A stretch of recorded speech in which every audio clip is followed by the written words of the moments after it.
1000 crores. ఏ ఇండస్ట్రీకైనా 1000 కోట్లు అనేది చాలా ఇంపార్టెంట్. అది ఏ ఇండస్ట్రీ మూవీ అయినా. ఈ 1000 కోట్ల కలెక్షన్స్లో మన టీఎఫ్ఐ ఎందుకు ముందుంది? మన పక్కన ఇండస్ట్రీ అయిన తమిళ ఇండస్ట్రీ ఎందుకు స్ట్రగుల్ అవుతుంది? జనరల్గా మనకు తమిళ ఇండస్ట్రీ అంటే మంచి సినిమాలు, మంచి కంటెంట్ ఉన్న సినిమాలు గుర్తుకొస్తాయి. మనమందరం ఒప్పుకోవాల్సిన విషయం ఏంటంటే తమిళ ఇండస్ట్రీ నుంచి మంచి కంటెంట్ ఉన్న సినిమాలు వస్తాయి కంపేర్డ్ టు తెలుగు. అయినా సరే వాళ్ళెందుకు 1000 కోట్ల కలెక్షన్ని సాధించడం లేదు? మన సినిమాలు ఎందుకు బాగా ఆడుతున్నాయి? మన సినిమాలు ఎందుకు 1000 కోట్ల కలెక్షన్స్ని చేయగలుగుతున్నాయి?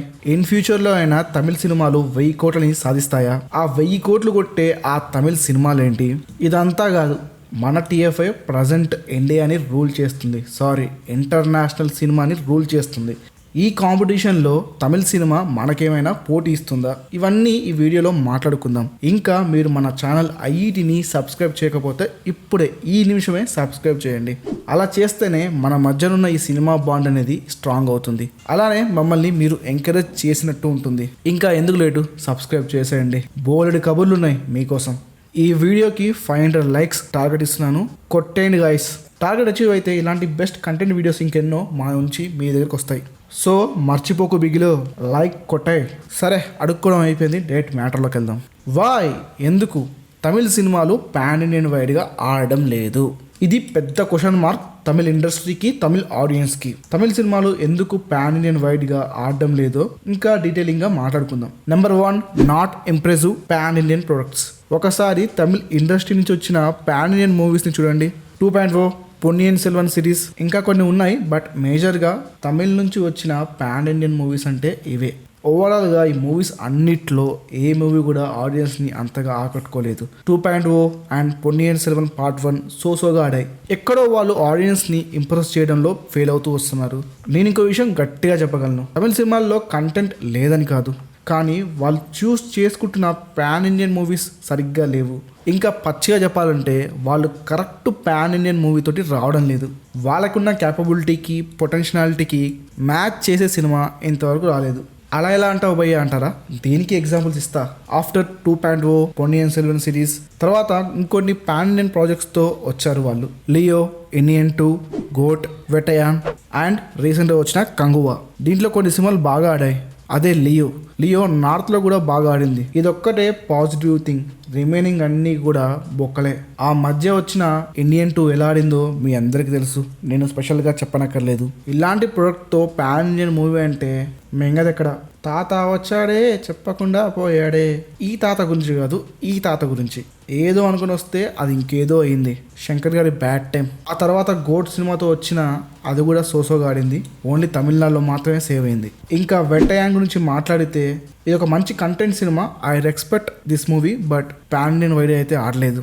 ఇప్పటి వరకు proper pan Indian block buster లేని తమిళ ఇండస్ట్రీ ఒక సినిమా మీద చాలా హోప్స్ పెట్టుకుంది. ఈ సినిమా తప్పకుండా 1000 కోట్లు అయితే టచ్ చేస్తుందని అనుకుంది. అది ఏ సినిమా అంటే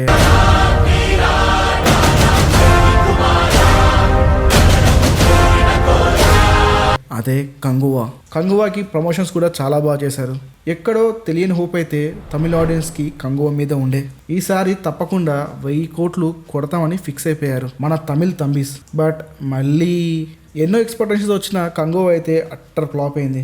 అస్సలు ఎక్స్పెక్ట్ చేయలేదు ఇలాంటి ప్రోడక్ట్ వస్తుందని. వాళ్ళ లాంగ్ వెయిట్కి ఎండ్ కార్డ్ పడుతుంది అనుకుంటే ఆ లాంగ్ వెయిట్ స్టిల్ కంటిన్యూ అవుతూనే ఉంది. మొత్తం మీద చెప్పదలుచుకుంది ఏంటంటే వాళ్ళు సరైన పాన్ ఇండియన్ మూవీస్తో రావడం లేదు. అందుకే రెస్పాన్స్ వాళ్ళకి రావడం లేదు. అందుకే వాళ్ళు 1000 కోట్లకి చాలా దూరంలో ఉంటున్నారు. 2024 మొత్తం కూడా తమిళ ఇండస్ట్రీ దండయాత్ర చేసింది పాన్ ఇండియన్ మూవీస్తో. బట్ ఒక్కటి కూడా వర్కౌట్ అవ్వలేదు. Number 2, mistakes. తమిళ సినిమాలు అంటేనే మనకు మంచి కంటెంట్ ఉన్న సినిమాలని మాట్లాడుకున్నాం. సో వాళ్ళు పాన్ ఇండియన్ వైడ్గా రిలీజ్ చేస్తున్నప్పుడు అలాంటి సినిమాలని రిలీజ్ చేయడం లేదు. తమిళ సినిమా బలమే కంటెంట్ సినిమాలు. వాళ్ళు అలాంటి సినిమాలని పాన్ ఇండియన్ వైజ్గా దింపాలి కానీ వాళ్ళు దింపేవి మాత్రం they have strong zones, but దాన్ని ట్రై చేయడం లేదు వాళ్ళు. ఒక ఎగ్జాంపుల్ చెప్తాను వినండి.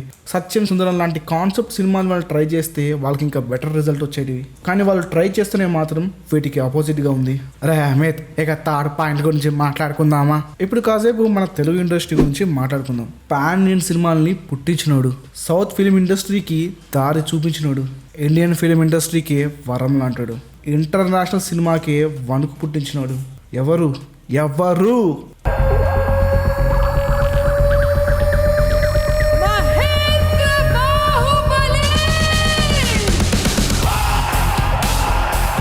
మన pride of Indian cinema SS Rajamouli గారు. ఆయన వేసిన దారిలోనే మన తెలుగు సినిమా పాన్ ఇండియన్ సినిమాగా ఎదిగింది.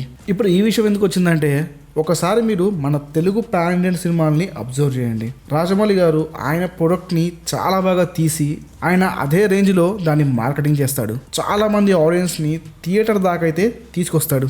ఆ తర్వాత సినిమా బాగుంటే ఆటోమేటిక్గా జనాలే మళ్ళీ మళ్ళీ వస్తారు. ఇది ఆయన ఫార్ములా. దీన్ని బట్టి మనకేమర్థమవుతుంది, మనం సినిమాని బాగా తీసి బాగా ప్రమోట్ చేస్తే ఆటోమేటిక్గా కలెక్షన్స్ వాటినంతటా అవే వస్తాయి. కానీ ఇక్కడ తమిళ ఇండస్ట్రీ చేస్తుందేంటి, సినిమాని సరిగ్గా తీయకుండా జనాల్లోకి ఓవర్ హైప్తో వదులుతున్నారు. అందువల్ల అవి పాన్ ఇండియన్ వైడ్గా ఘోరంగా ఆడుతున్నాయి. ఘోరంగా అంటే బాగా కాదు భయ్యా, చాలా దారుణంగా ఆడుతున్నాయని. మన దగ్గర నుండి వచ్చే పాన్ ఇండియన్ సబ్జెక్టులు ఎందుకు బాగా ఆడుతున్నాయంటే, మన దగ్గర నుండి వచ్చిన ప్రతి సినిమాని అబ్జర్వ్ చేయండి. మీరు ప్రతి సినిమాని తీసుకున్నా మనం ఆ సినిమాకి ఎంత కావాలో అంతకన్నా ఎక్కువ స్టాండర్డ్స్లోనే ప్రొడక్ట్ని తీస్తున్నాం. మన వాళ్ళు చూస్ చేసుకున్న సబ్జెక్ట్స్ కూడా అవి అందరికీ కనెక్ట్ అయ్యే సబ్జెక్ట్సే. And also we are doing different genre films. Baahubali historical fiction story, Karthikeya 2 mystery adventure, Hanuman super hero concept, Pushpa and thriller action drama, కల్కి science fiction drama. So Telugu pan Indian movies అన్ని కేటగిరీ ఆఫ్ మూవీస్ని తీయడానికి ట్రై చేస్తుంది. What about Tamil cinema? వాళ్ళు ఇలాగే అన్ని కేటగిరీస్ని try చేస్తున్నారా పాన్ ఇండియన్ ఫిలిమ్స్తో? లేదు. ఫస్ట్ థింగ్, వాళ్ళ పాన్ ఇండియన్ ఫిలిమ్సే సరైన కాన్సెప్ట్లో రావడం లేదు. ఎందుకు తెలుగు సినిమాలు బాగా ఆడుతున్నాయంటే, తెలుగు సినిమా ఒక న్యూ వేని క్రియేట్ చేసింది. అదే పాన్ ఇండియన్ సినిమా. ఆ దారిలో ఒకే వైపు ట్రావెల్ చేయడం లేదు. ఎలాంటి సినిమాలు తీస్తే ఆడియన్స్ ఇంట్రెస్టింగ్గా చూస్తారో అలాంటి పాయింట్ని తీసుకొని దాన్ని బాగా తీసి పాన్ ఇండియన్ వైడ్గా రిలీజ్ చేస్తున్నారు. అవి బాగా ఆడుతున్నాయి. ఇంకొక విషయం గురించి కూడా మాట్లాడుకోవాలి. అదేంటంటే, మన సినిమాలో యూనివర్సల్ అప్పీల్ ఉంటుంది. మనం తీసింది తెలుగు సినిమా అయినా దాన్ని పాన్ ఇండియన్ లెవెల్లో రిలీజ్ చేసినప్పుడు ఆడియన్స్కి ఇది ఒక తెలుగు సినిమా లాగా వాళ్ళకి కనిపించడం లేదు. వాళ్ళ లాంగ్వేజ్ సినిమా లాగానే వాళ్ళకి కనిపిస్తుంది. కానీ ఇది తమిళ సినిమాలో మిస్ అవుతుంది. మరి ఏం చేస్తే తమిళ సినిమాలు పాన్ ఇండియన్ సినిమాలు బాగా ఆడతాయి? Answer is simple. వాళ్ళు వాళ్ళ స్ట్రాంగ్ జోన్ అయిన మూవీస్ని ట్రై చేస్తే బాగుంటుంది. అదే వాళ్ళ కంటెంట్ ఓరియంటెడ్ మూవీస్ని దింపితే వాళ్ళు ఎక్స్పెక్ట్ చేస్తున్న 1000 కోట్ల కలెక్షన్స్ వస్తాయి. అంతేగాని ఇండియన్ 2, కంగువా లాంటి సినిమాల్ని మళ్ళీ మళ్ళీ ట్రై చేస్తే ఇదే రిజల్ట్ మళ్ళీ మళ్ళీ రిపీట్ అవుతుంది. ఇప్పట్లో వాళ్ళు 1000 కోట్లు చేసే సినిమా ఏదైనా ఉంది అంటే ప్రజెంట్ అలాంటి సినిమాలు ఏమీ లేవు బాస్. ఆ ఆశలన్నీ కంగువతోనే వెళ్ళిపోయాయి. సో ఇప్పటికైనా వాళ్ళు కొంచెం టైం తీసుకొని కరెక్ట్ సినిమాని దింపితే వాళ్ళు మళ్ళీ ట్రాక్లోకి వస్తారు. స్టిల్ ఛాన్స్ ఉంది. ఎల్సీ నుంచి ఏదైనా కరెక్ట్ సినిమా పడితే 1000 కోట్లు కొట్టొచ్చు. సో చెప్పలేం. Hope for the best. ఈ వీడియోకి పార్ట్ 2 ఉంది. మీరు కనుక మంచి రెస్పాన్స్ ఇస్తే ఈ వీడియోకి పార్ట్ 2 కూడా తీస్తా. సో ఇది మా ఎక్స్ప్లెనేషన్. మీకు నచ్చింది అనుకుంటున్నాను. నచ్చితే లైక్ అండ్ షేర్ చేయడం మర్చిపోకండి. సబ్స్క్రైబ్ చేయడం అస్సలు మర్చిపోకండి. మరి మీరేమనుకుంటున్నారు? ఇప్పట్లో తమిళ సినిమా 1000 కోట్లు కొడుతుంది అనుకుంటున్నారా లేదా? కొడితే ఏ సినిమా కొడుతుంది, ఏ హీరో దాన్ని బ్రేక్ చేస్తారు అనుకుంటున్నారో కామెంట్స్లో చెప్పండి. ఇంతే video. Thanks for watching. Will meet you with another content.